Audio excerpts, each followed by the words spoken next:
नमस्कार.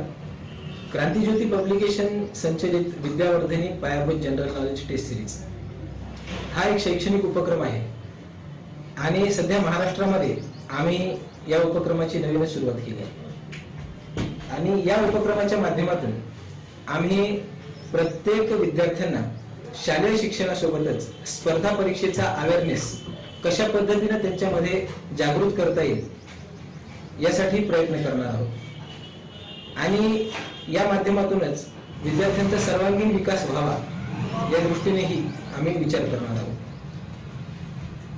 विद्यावर्धिनी पायाभूत general knowledge taste series हा उपक्रम विद्यार्थ्यांना शैक्षणिक बाबतीमध्ये जी काही स्पर्धा परीक्षेची तडजोड आहे, जी आजच्या शैक्षणिक धोरणामध्ये जी तडजोड दिसून येते की 1ली ते 10वी पर्यंत शिक्षण, त्यानंतर 11वी 12वी, त्यानंतर ग्रॅज्युएशन कंप्लीट करणं आणि त्यानंतर कुठेतरी स्पर्धा परीक्षेची तयारी करणं, आणि यामध्ये जो काही वेळ निघून जातोय त्या वेळेचा सदुपयोग कसा करता यावा याचं सुद्धा नियोजन या माध्यमातून मुलांना करून देण्यात येणार आहे.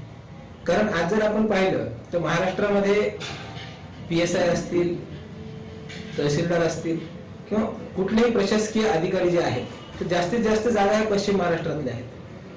आणि IAS IPS हे जास्तीत जास्त UP, बिहार, केरळ, तामिळनाडू या ठिकाणचे. तर या ठिकाणचे असण्याचं कारण एकमेव कारण आहे की त्या ठिकाणी स्पर्धा परीक्षेचा अवेअरनेस जास्त आहे. शालेय शिक्षणासोबतच त्यांना स्पर्धा परीक्षा काय असतात, कशा पद्धतीने त्या फेस करायच्या असतात, त्याची तयारी कशी करायची असते, या सगळ्या गोष्टी विद्यार्थ्यांना शालेय शिक्षणापासूनच दिल्या जातात. आपल्या इकडे तो अवेअरनेस नाही आहे आणि त्याचीच कमतरता कुठेतरी भरून काढावी आणि आपल्या इकडच्या मुलांनाही त्याच पद्धतीने तयार करता यावं आणि स्पर्धा परीक्षेमध्ये महाराष्ट्राचा कुठेतरी रिझल्ट चांगला लागावा भविष्यामध्ये, तर याची कुठेतरी तयारी म्हणून या उपक्रमाची सुरुवात करण्यात आलेली आहे. आणि हा जो उपक्रम आहे हा उपक्रम सध्या नवीन जरी असला तरी सर्व पालकांनी, जितक्या पालकांपर्यंत आम्ही पोहोचलो, प्रत्येक पालक हा या उपक्रमाचं स्वागतच करतोय की आजपर्यंत असा उपक्रम आपल्याकडे आलाच नाही. कारण या उपक्रमामध्ये मुलांना स्पर्धा परीक्षेची गोडी काय असते, कारण एखाद्या गोष्टीची विद्यार्थ्यांना गोडी लागली म्हणजे तो विद्यार्थी ती गोष्ट मनापासून करत असतो आणि मनापासून केलेली गोष्ट विद्यार्थी कधी विसरत नाही.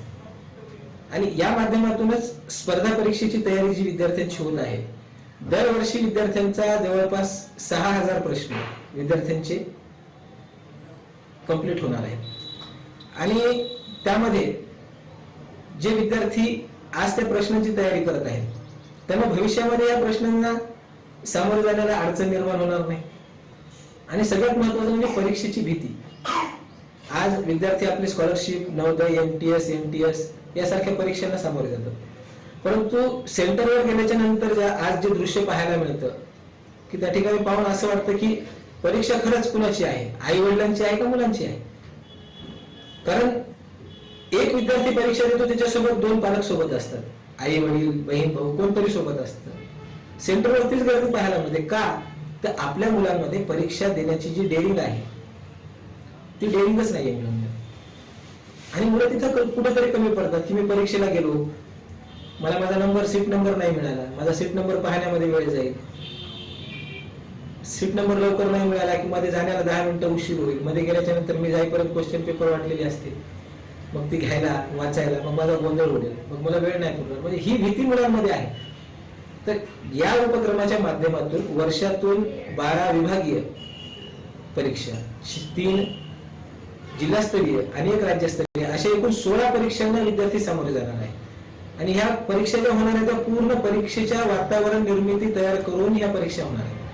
त्यामुळं विद्यार्थ्यांची परीक्षेची जी भीती आहे ती भीती या माध्यमातून निघून जाणार आहे. हा झाला एक भाग. याचाच दुसरा भाग असा आहे की यामध्ये व्यक्तिमत्व विकास विद्यार्थ्यांनी कसा घडवायचा, त्यांच्यामध्ये कशी पर्सनॅलिटी डेव्हलपमेंट कशा पद्धतीने घडवून आणायची याचे सुद्धा धडे आम्ही विद्यावर्धिनीच्या माध्यमातून देत आहोत. यासाठी आम्ही प्रत्येक विद्यार्थ्यांना आम्ही दर रविवारी बोलवत असतो. त्यामध्ये विद्यार्थ्यांना संभाषण कौशल्य म्हणजे भाषण कसं करायचं. आज आपण पाहतो की नॉर्मली 4 चौघामध्ये बसून ज्यावेळेला आपण बोलतो खूप छान पद्धतीने बोलतो आपण, कारण त्या ठिकाणी कुठलंही मोजमाप आपल्या बोलण्याचं नसतं, आपण काही बोलू शकतो. परंतु ज्यावेळेला आपण स्टेजवर असतो किंवा आपल्या हातामध्ये माईक असतं आणि त्यावेळेला जेव्हा आपल्याला मुद्देसूद बोलायचं असतं, तर त्यावेळेला जो आपला गोंधळ उडतो तो आपल्या विद्यार्थ्यांचा उडू नये आणि त्या दृष्टिकोनातून त्यांची तयारी व्हावी यासाठी आपण पर्सनॅलिटी डेव्हलपमेंट या नावाखाली संभाषण कौशल्य असेल, व्यक्तिमत्व विकास असेल, ह्या गोष्टी त्या विद्यार्थ्यांकडून करून घेतो.